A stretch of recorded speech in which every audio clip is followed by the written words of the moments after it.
Jammu Kashmir assembly election दिलचस्प हो गया है। नेशनल कॉन्फ्रेंस से कांग्रेस सीपीआईएम में इत्तेहाद हो गया है और इत्तेहाद का ऐलान भी किया गया। सीटों का बंटवारा जल्द होगा। फारूक अब्दुल्ला ने प्रेस कॉन्फ्रेंस से करके इस बात की जानकारी दी। कश्मीर की बेहतरी के लिए काम करेंगे, ये भी फारूक अब्दुल्ला ने कहा है। वाज़ेह रहे कि जम्मू कश्मीर की 90 असेंबली सीटें हैं। 3 मरहलों में चुनाव होना है। 17 सितंबर को पहले मरहले के लिए वोटिंग होगी 28 सितंबर को। और इसके साथ ही आपको बता दें कि 3 मरहलों के साथ ही अभी सीटों का बंटवारा नहीं हुआ है, लेकिन चुनावी सरगर्मियां बहुत तेज हो गई हैं और अब कांग्रेस और एनसी मिलकर इत्तेहाद के तहत चुनाव लड़ने जा रही हैं।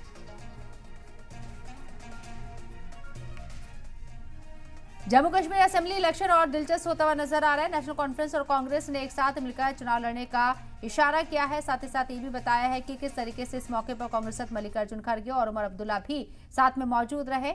और उमर अब्दुल्ला के साथ यहाँ मल्लिकार्जुन खड़गे भी आप देख सकते हैं तस्वीरों में। और राहुल गांधी ने खुद कश्मीर जाकर नेशनल कॉन्फ्रेंस के सदर फारूक अब्दुल्ला की रिहाइशगाह पर उनसे मुलाकात की थी और ये मुलाकात मुस्बत रंग लेकर आई। इस मीटिंग के बाद राहुल गांधी जम्मू के लिए रवाना हुए। देख लेंगे, कोई ज़्यादा दूर नहीं है। अभी कुछ दिन ठहर जाइए, पहला फेज आपके सामने आ जाएगा, फिर सेकंड फेज आ जाएगा, फिर थर्ड फेज आ जाएगा।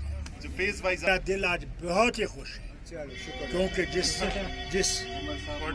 कॉर्डियल एटमॉस्फेयर में हम लोगों ने इस वतन को मजबूत करने की कोशिश की है, मैं समझता हूँ भाई अल्लाह के सामने मैं झुकूंगा और अल्लाह से शुक्रिया करूंगा कि उसने हमें इस कदम में कामयाब किया। बहुत बहुत शुक्रिया।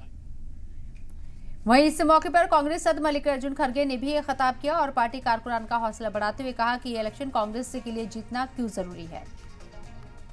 पार्टियां लड़ते ही नहीं और लड़ने वाला एक ही बहादुर शख्स है, वो राहुल गांधी जी।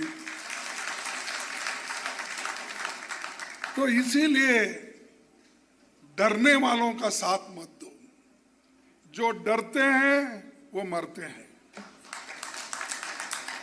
और जो तुम्हारे साथ रहेंगे, हम लोग, हमारी पार्टी आपके साथ है और साथ रहेगी।